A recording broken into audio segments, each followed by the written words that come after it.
This recognizable sound is one of the many reasons why roller coasters are some of the safest forms of entertainment out there. In fact, there's a higher chance of dying while getting to an amusement park than while at the amusement park. For example, the odds of dying in a car accident are 1 in 8,000 people, while the odds of dying in a plane crash are a little bit higher than that at 1 in 11 million people. Now, the odds of dying on a roller coaster are significantly lower than both a plane crash and car crashes at 1 in 750 million.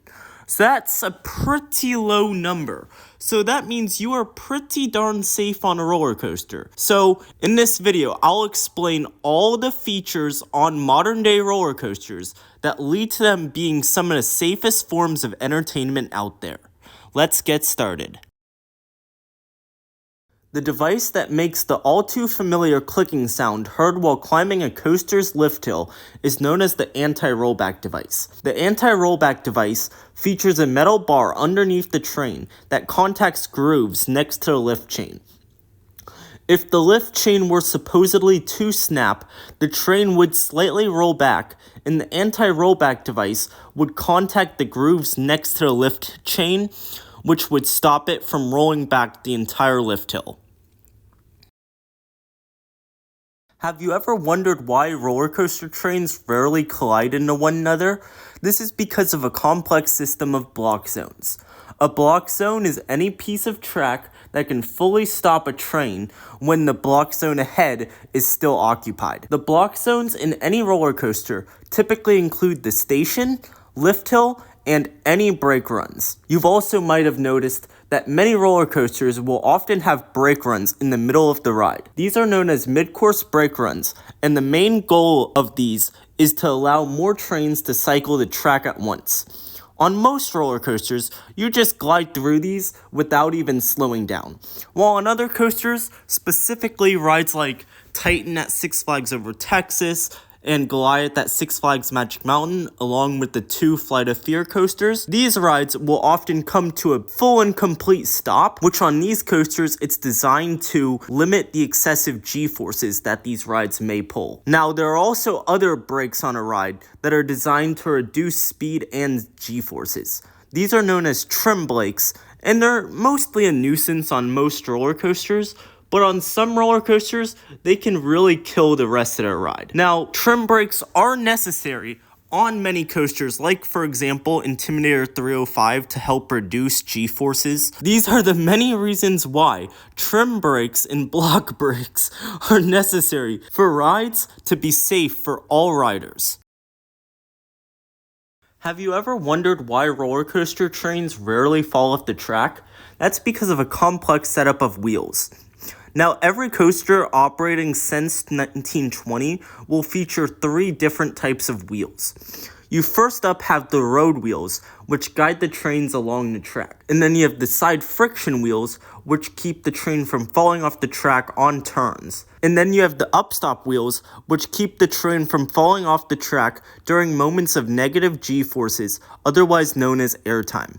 And to keep the chances of roller coaster derailment as low as possible, modern roller coasters will feature 2 to 4 sets of these wheels per car. And also, because most coasters have like 6 cars per train, that's a solid like 24 sets of wheels. And these wheels are connected to the trains and track using a bunch of metal pieces, bolts, and screws, making a secure connection so derailment is pretty rare.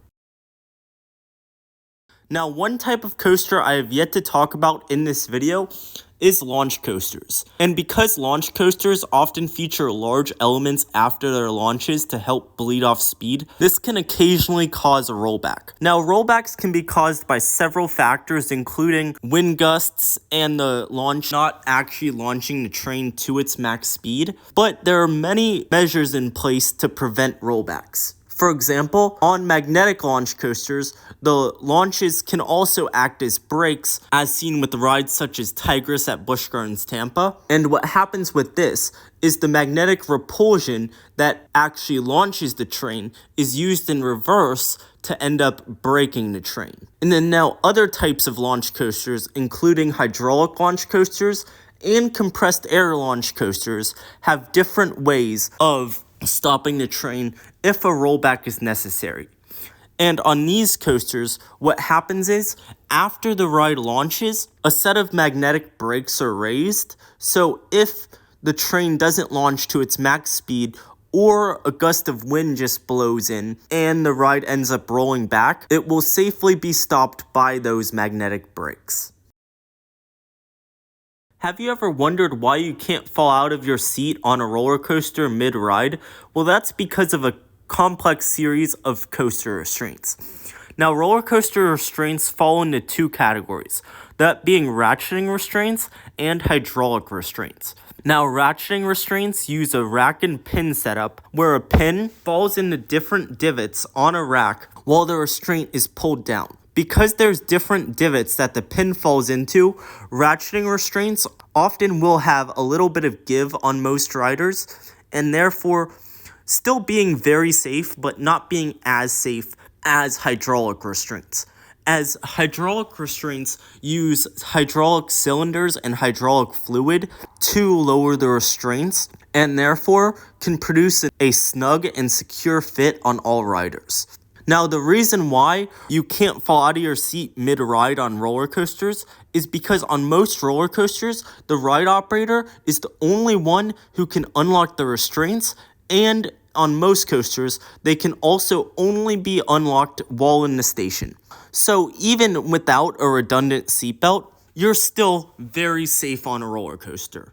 But as for seatbelts, seatbelts are often used as a redundant safety measure, and they can either be across a rider's lap or connect to the restraint itself, or both. And another safety measure when it comes to roller coaster restraints is for ratcheting restraints, you typically will have two rack and pin setups on the restraint, so if one hypothetically were to fail, another one can fill that role. And same thing goes with the hydraulic cylinders and hydraulic fluid on hydraulic restraints.